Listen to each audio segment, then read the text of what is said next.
சார்பில் திண்டுக்கல்லில் பத்திரிகையாளர்களை சந்திப்பதிலே மகிழ்ச்சி அடைகின்றோம். அனைத்து பத்திரிகை நண்பர்களுக்கும் எங்களுடைய மாலை நேர நல்வாழ்த்துக்களை தெரிவித்துக் கொள்கிறோம். நீட் தேர்வுக்கு எதிராக திராவிடர் கழகத்தின் சார்பில் ஏற்பாடு செய்த பரப்புரைக்கு தமிழ்நாடு அரசு தடை விதித்திருப்பதை நாங்கள் வன்மையாக கண்டிக்கின்றோம். நீட் தேர்வு எதிர்ப்பு என்பது தமிழ்நாட்டு மக்களுடைய கொள்கை முழக்கமாக இருக்கிறது. நீட் தேர்வை ஆதரித்து தமிழ்நாட்டில் எந்த ஒரு அரசியல் இயக்கமும் பேச முடியாத நிலைதான் இருக்கிறது. அந்த அளவுக்கு மக்கள் கோரிக்கையாக இது மாறி இப்பொழுது இந்தியா முழுக்க முதன்மை கோரிக்கையாகவும் உருமாறி கொண்டிருக்கிறது. இந்த நிலையில ஆளுங்கட்சியான தமிழக வெற்றி கழகமும் இந்த கோரிக்கையை ஆதரிக்கிறோம் என்று சொல்லியிருக்கக்கூடிய நிலையில திராவிடர் கழகம் ஜனநாயக வழியில் அமைதி வழியில் முறையான அனுமதியோடு நடத்தவிருந்த அந்த நீட் எதிர்ப்பு பேரணிக்கு அணிவகுப்புக்கு தமிழ்நாடு அரசு தடை விதித்திருப்பதை நாங்கள் வன்மையாக கண்டிக்கின்றோம். இது ஏற்கத்தக்கது அல்ல. ஒருபுறம் பெரியாரை தங்களுடைய கொள்கை தலைவர் என்கிறார்கள், இன்னொரு புறம் பெரியார் திரளை சுற்றிலும் காவல்துறையை குவித்து ஒரு அச்சுறுத்தலை ஏற்படுத்துகிறார்கள். திராவிட கழகத்தினர் ஒன்றும் பயங்கரவாதிகள் அல்ல, தீவிரவாதிகள் அல்ல. அவர்கள் ஜனநாயக வழியிலே தொடர்ச்சியாக தங்களுடைய நடவடிக்கைகளை, போராட்டங்களை, எதிர்ப்புகளை வெளிப்படுத்தி வருகிறார்கள்.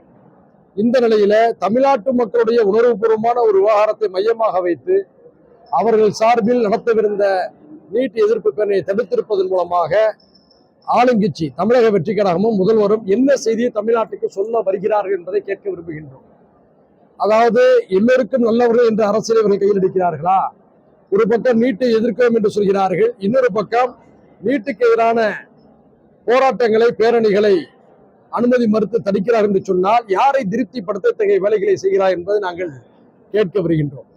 அதே போன்று நம்முடைய தமிழ்நாடு முதலமைச்சர் அவர்கள் கர்நாடகாவுக்கு சென்று மேகதாது விஷயமாக பேசவிருப்பதாக அறிவிப்புகள் வெளியிடப்பட்டது. ஆனால் இன்றைய தினம் கர்நாடகாவுடைய முதல்வர் அங்குள்ள சட்டம் ஒழுங்கை காரணம் காட்டி அங்கு வருவதை தவிர்க்குமாறு வேண்டுகோள் விடுத்திருக்கிறார். இதுவே நமக்கு ஒரு அசிங்கம். இது தமிழ்நாட்டுக்கு ஏற்பட்ட ஒரு அசிங்கம். காவிரிக்காக இதற்கு முன்பாக காவிரி நீரை பெறுவது தொடர்பாக எம்ஜிஆர் உள்ளிட்டோர் முதலமைச்சராக இருந்தபோது சென்றிருக்கிறார்கள்.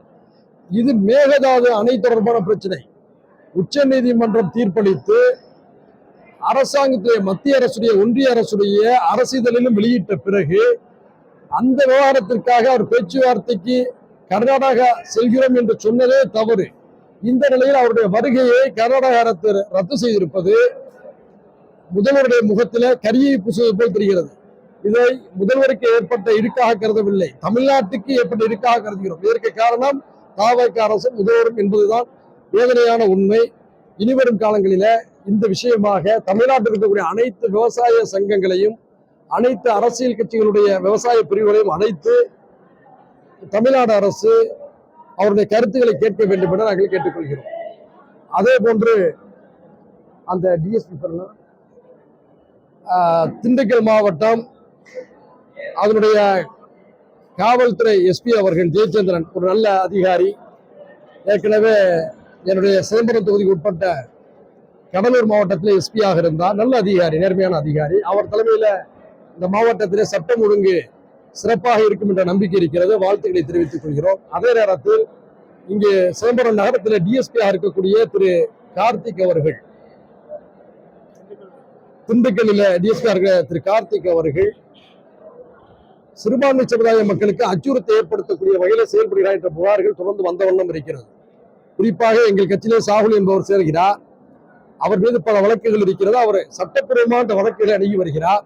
ஆனால் அவர் ஆயுதங்களை வைத்திருந்தார் என்று பொய்க்குற்றம் சுமத்தி அவரை கைது செய்திருக்கிறார்கள். அது மட்டும் இல்லாமல் எங்களுக்கு இன்ஃபார்மரா இருக்கணும்னு சொல்லி அச்சுறுத்தி இருக்கிறாங்க. இது நல்ல போக்கல்ல. இந்த போக்கை அவர் கைவிட வேண்டும்.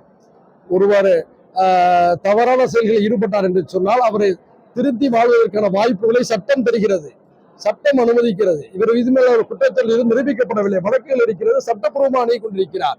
ஆனால் மிரட்டல் துறையில பேசுவது, இன்ஃபார்மரா இருக்காவிட்டால் உங்களை உரிய நடவடிக்கை எடுப்போம் சொல்லி மிரட்டுவதெல்லாம் ஏற்றுக்கொள்ளத்தக்கதல்ல. இதை நம்முடைய மரியாதைக்குரிய எஸ்பி ஜெயச்சந்திரன் ஐபிஎஸ் உடைய கவனத்துக்கு பத்திரிகையாளர் வாயிலாக தெரிவித்துக் கொள்கிறோம். இந்த மதுரை மண்டலத்துடைய டிஐஜி, ஐஜி உள்ளிட்டோர் இதை கவனத்தில் கொள்ள வேண்டும். தொடர்ந்து திண்டுக்கல்லில் சிறுபான்மை மக்களுக்கு எதிராக அல்லது ஜனநாயக சக்திகளுக்கு எதிராக டிஎஸ்பி கார்த்திக் அவர் செயல்பட்டால் வருகின்ற சட்டமன்ற கூட்டத்தொடரில் இதை நான் சட்டமன்றத்திலே பகிரங்கமாக எழுப்புவேன். சிறுபான்மை சமுதாயத்தைச் சேர்ந்தவர்கள் ஜனநாயக பாதைக்கு வரக்கூடாதா? அந்த இளைஞர்கள் அரசியல் பாதையை ஏற்று செயல்படக்கூடாதா? அப்படி அவர்கள் அரசியல் பாதை ஏற்று வருவதாக இருந்தால் காவல்துறை அதை தடுக்குமா? இந்த கேள்வியை சட்டமன்றத்தில் எழுப்பினால் தமிழ்நாடு முழுக்க எதிரொலிக்கும். எனவே இந்த தவறை செய்யக்கூடாது. உளவுத்துறை அதிகாரிகளும் இந்த விஷயத்தில் தெளிவான முறையில் வழிகாட்ட வேண்டும். ஒருவர் குற்றவாளி தொடர்ந்து குற்றங்களை செய்து கொண்டிருந்தால் அவர்கள் சட்டப்படி வழக்கு தொடுங்கள். திரும்பி வாழ வேண்டும் என்று ஒரு முயற்சி செய்கிறார். ஜனநாயக அடிப்படையில் பொதுவாழ்வுக்கு வர வேண்டும் என்று விரும்புகிறார். தன்னுடைய கடந்த வழக்குகளை சட்டப்பூர்வமாக அணுக வேண்டும் என்று நினைக்கிறார். அவரை மிரட்டி பொய் வழக்கில் கைது செய்வது நியாயம் அல்ல. அதை நாங்கள் வன்மையாக கண்டிக்கிறோம். கேள்வி இருந்தால் கேளுங்க.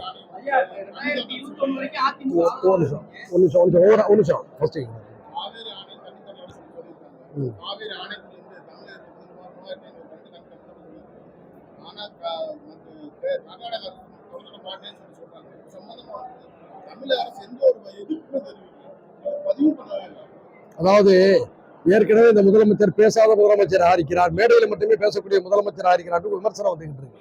அப்போ கர்நாடக விஷயத்துல காவிரி மேலாண்மை ஆணையமே உத்தரவிட்டும் கூட தமிழ்நாட்டுக்கான நியாயமாக தரக்கூடிய தண்ணீரை தர மறுக்கிறார் என்று சொன்னா இந்த நேரத்தில் முதல்வர் வாய் திறக்க வேண்டுமா இல்லையா? நம்முடைய உணர்வுகளை வெளிப்படுத்த வேண்டுமா இல்லையா?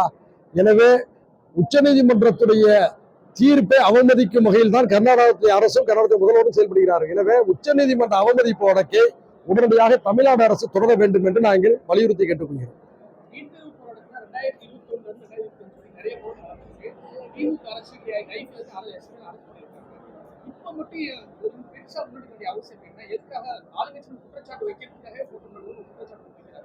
அது தவறான கருத்தாக நான் கருதுகிறேன். என்னன்னா, நீட் தேர்வுக்கு எதிரான போராட்டங்கள் ஜெயலலிதா அம்மா அவர்கள் முதலமைச்சராக இருந்த காலகட்டத்திலிருந்து அதுக்கு அடுத்து மாண்புமிகு தளபதி ஸ்டாலின் அவர்கள் முதலமைச்சர் அந்த காலகட்டத்தில் தொடர்ந்து தமிழ்நாட்டில பல்வேறு வடிவங்களிலே எழுப்பப்பட்டு வருகிறது. நீட் எதிர்ப்பு விஷயத்துல தமிழ்நாட்டில் இருக்கக்கூடிய பாரதிய ஜனதா கட்சியை தவிர, அவருடைய ஆதரவாளர்களை தவிர மற்ற எல்லோரும் ஒரே அணியில இருக்கிறார்கள்.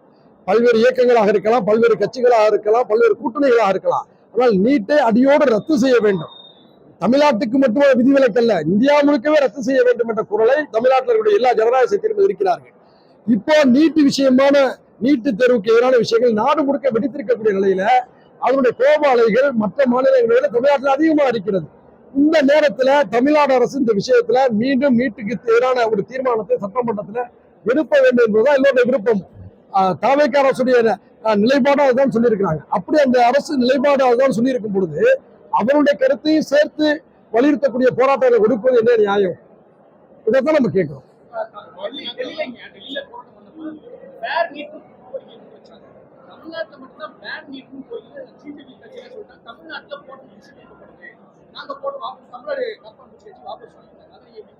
அதாவது சார், தமிழ்நாட்டு மக்களும் கேரள மக்களும் அரசியல் ரீதியாக ஒரு தெளிவுத்தன்மை கொண்ட மக்கள். ஆனா வட இந்தியாவில அத்தகைய தெளிவுத்தன்மை இல்லை. வட இந்தியாவில் நீட் தேர்வு குளறுபடிகளுக்கு எதிராகத்தான் டெல்லியில போராடினாங்க. அந்த செய்தி மட்டும்தான் அரசியலாக்கப்பட்டிருக்கிறது, அரசியல் விழிப்புணர்ச்சியாக்கப்பட்டிருக்கிறது. நீட் தேர்வு என்பதே ஒரு மோசடி, நீட் தேர்வு என்பதே அடிநிலை மக்களுக்கு எதிரானது என்ற கருத்தை தமிழ்நாடு தான் வைத்திருக்கிறது. தமிழ்நாட்டுடைய அந்த கருத்தை தான் கர்நாடகாவில் பிறகு பேச ஆரம்பிச்சிட்டாங்க, மகாராஷ்டிராவில் பேச ஆரம்பிச்சிட்டாங்க, இப்ப ராஜஸ்தான்லையும் பேச ஆரம்பிச்சிட்டாங்க.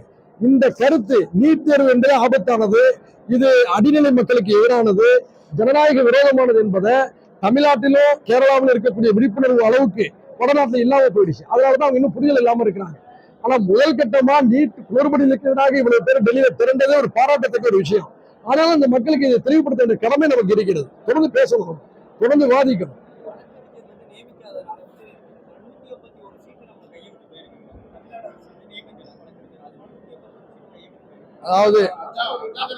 அதாவது கவனக்குறை, அதாவது இன்னும் இந்த அரசு ஒரு பல விஷயங்கள்ல நிர்வாக விஷயங்கள்ல ஒரு மெத்தனமா இருக்குங்கிற குற்றச்சாட்டு இருக்கு. இப்ப நம்மள என்ன சொல்றோம்னா, உங்களுடைய வாக்குறுதிகளை அமல்படுத்த நீங்க 6 மாத காலம் எடுத்துக்கொள்ளுங்க, கூடுதலாக எடுத்துக்கொள்ளுங்க, தவறு இல்லை. ஆனால் உடனடியாக செய்யக்கூடிய விஷயங்களை கூட அலட்சியமா இருக்கிற என்ன நியாயம்? இன்னும் துணைவேந்தர்கள் பல்கலைக்கழகங்களுக்கு நியமிக்கப்படல, எவ்வளவு பெரிய பாதிப்பை தமிழ்நாடு சந்திக்குது, கல்வித்துறை எவ்வளவு பெரிய பாதிப்பை சந்திக்குது. இப்ப நீங்க உச்ச நீதிமன்றத்தில் நீதிபதி நியமிக்காதனால நம்ம இவ்வளவு பெரிய இழப்பு நம்ம சந்திச்சிருக்கோம். எனவே இந்த மந்த நிலையிலிருந்து விடுபட வேண்டும். அதாவது நீங்க ரீல்ஸ் போடுறீங்க, சோசியல் மீடியாவில் உங்களுடைய ஆதரவு சக்தியில தக்க வச்சுக்கிறீங்க. இதெல்லாம் உங்களுடைய அரசியல் நடவடிக்கைகள். அதெல்லாம் நாங்கள் பெருசாக விமர்சிக்க விரும்பல. மக்கள் பார்த்துக்கிட்டு இருக்கிறாங்க. ஆனா அடிப்படையா செய்ய வேண்டிய நிர்வாக பணிகளை செய்யணுமா இல்லையா? அதுல இவ்வளவு நீங்க அஜாக்கிரதையா இருந்தாங்கன்னா அப்படி ஓட்டு போட்ட மக்களுக்கு நீங்கள் செய்யக்கூடிய பாதகமா தான் இது கருதப்படும்.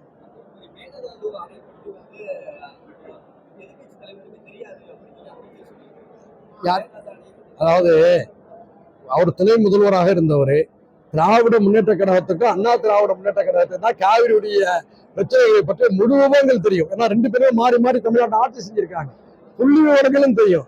இன்னைக்கு நீங்க திடீர்னு ஆட்சிக்கு வந்துட்டு இத்தனை ஆண்டு காலம் ஆட்சியில் இருந்த அந்த கட்சிகளுக்கு எதுவுமே தெரியாதுன்னு சொன்னீங்கன்னா உங்களுக்கு தான் உண்மையில எதுவுமே தெரியல. அதனாலதான் நீங்க மேகதாது விஷயத்துல உச்சநீதிமன்றத்துடைய தீர்ப்பு என்ன இருக்குங்கிறத பார்க்காம அங்க பேச்சுவார்த்தை நடத்த போறோம்னு சொன்னீங்க.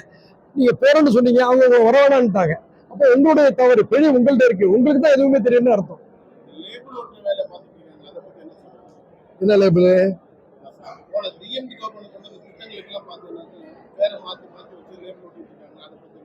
அதாவது சார், அந்த லேபிளை மாத்துறது போறது வர்றது இதெல்லாம் வந்து நான் பெருசா விமர்சிக்க விரும்பல.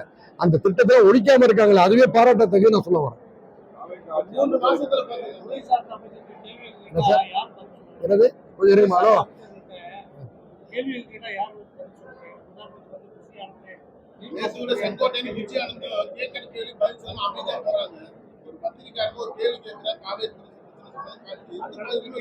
சார் சார் அவங்களை பேச விடாமல் தடுக்கக்கூடிய சக்தி எது என்ற கேள்வியை நாங்க எழுப்புறோம். பொதுவாக சார், ஆட்சி அதிகாரத்தில் இருக்கக்கூடியவர்கள் மக்களோடு தொடர்பு இருக்கணும், பத்திரிகையாளரோடு நெருக்கமாக இருக்கணும். ஏன்னா பத்திரிகையாளர்கள் உரையாடும் போதுதான், அவருடைய கேள்விகளுக்கு பதிலளிக்கும் போதுதான் பல விஷயங்கள் நாம் தெரிந்து கொள்வோம், அல்லது பல விஷயங்களை வந்து நம்ம மூலமாக விளக்கப்படும். முதல்வர் எவ்வளியோ அவரையே தான் அமைச்சர் இருக்கிறான்னு கருதுனேன். முதல்வர் பத்திரிகையாளர் சந்திக்கிறாரா? நம்முடைய இந்தியாவுடைய பிரதமர் 13 வருஷத்தை தாண்டிட்டு ஒருத்தர பத்திரிகையாளர் சந்திச்சிருக்காரா? இதுவரை இந்தியாவுடைய எந்த பிரதமரும் இப்படி நடந்து கொண்டதில்லை. முதல் முறையாக இந்தியாவிலே நம்முடைய தமிழ்நாட்டை தான் நம்முடைய முதலமைச்சர் பத்திரிகையாளர்களை சந்திக்க தயங்கிறார். அதனாலேயே நம்ம தெரியல மற்ற அமைச்சர்கள் கூட அதே மனநிலையை வந்து வெளிப்படுத்துறாங்க போல இருக்கு. முதல்வர் மரியாதைக்குரிய மாண்புமிகு ஜோசப் விஜய் அவர்கள் பத்திரிகையாளர்களை சந்திக்கட்டும். அதாவது மேடையில சிறப்பா பேசுறீங்க, ஒரு புதிய அரசியல்வாதி மாதிரி உங்களுக்கு தெரியல. ஒரு நீண்ட காலம் அனுபவம் பெற்ற ஒரு அரசியல்வாதி மாதிரி தான் மேடையில பேசுறீங்க. சட்டமன்றத்தில் நல்லதமா வந்து உங்களுடைய உரையெல்லாம் சொன்னீங்க, ஆக்ஷன் எல்லாம் பண்ணி காமிச்சீங்க. இப்படிதான் செய்யக்கூடிய நீங்க பத்திரிகையாளர்களுக்கு முன்போ அவரோடு உரையாடினான்னு சொன்னா பல்வேறு ஐயங்களுக்கு வந்து தெளிவு கிடைக்கும். நாமளும் கூட அவரை பத்தி தவறான புரிதல் ஏதாவது இருக்குன்னா அந்த தவறான புரிதலை கூட மாற்றிக்கொள்ளலாம் இல்லையா? அதனால அமைச்சர்களும் முதலமைச்சரும் பத்திரிகையாளர்கள் சந்திக்கணும், பேசணும்.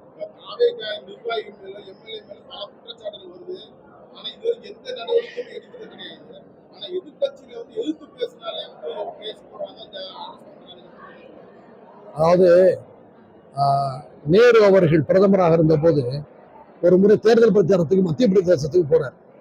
மத்திய பிரதேசத்துக்கு அவர் போகும்போது அந்த மேடையில ஏறும்போது அங்க சொல்றாங்க, நீங்க வேட்பாளரை ஒரு ஆளை நிறுத்திருக்கீங்க காங்கிரஸ் கட்சியின் சார்பாக, அந்த வேட்பாளர் மீது இவ்வளவு குற்றங்கள் இருக்குன்னு சொன்ன உடனே மேடையில ஏறி நேரு அவர்கள் இவர் மீது குற்றங்கள் வந்திருக்கக்கூடிய நிலையில இவருக்கு ஆதரவா நான் பிரச்சாரம் செய்ய மாட்டேன்னு மேடையை விட்டு இறங்கி போனார். அது நேரு பின்பற்றக்கூடிய ஜனநாயகம். அந்த ஜனநாயகத்தில இன்றைய முதலமைச்சருக்கும் அமைச்சர்களுக்கும் அந்த கூட்டணியுடைய காங்கிரஸ் கட்சியினர் தெளிவுபடுத்த வேண்டும். கூட்டணி கட்சியினர் அதெல்லாம் தெளிவுபடுத்தணும். காரணம் என்னன்னு சொன்னோம்னா, சொந்த கட்சிக்காரவங்க தவறு செய்தாலும் சரி, எதிர்கட்சிக்காரங்க தவறு செய்தாலும் சரி, உரிய வகையில நடவடிக்கை எடுத்தாங்கன்னா மக்கள்கிட்ட பாராட்டு பெறுவாங்க. சொந்த கட்சியினர் செய்யக்கூடிய தவறுகளை வந்து தட்டி கழிச்சுட்டு எதிர்கட்சியினர் மீது மட்டுமே அவங்க நடவடிக்கை எடுத்தாங்கன்னு சொன்னா மக்கள் முன்னால் கடுமையான விமர்சனத்துக்கு உள்ளாகுவாங்க. ஆட்சிக்கு வந்து 3 மாசம் தான் ஆகுது, ஒரு 6 மாசம் மக்கள் பார்ப்பாங்க. அதன் பிறகு மக்களை கடுமையாக விமர்சிக்க ஆரம்பிச்சிருவாங்க. அந்த விமர்சனங்களுக்கு முன்பாக உங்களை சரி செய்து கொள்ளுங்க நம்ம சொல்றோம். அதாவது நாங்க உங்களை விமர்சிக்கணும், குற்ற சுமத்துங்கிற நோக்கம் அல்ல. உங்களை சரி செய்து கொண்டா உங்களுக்கு நல்லது, நாட்டுக்கு நல்லது நம்ம சொல்ல வர்றோம்.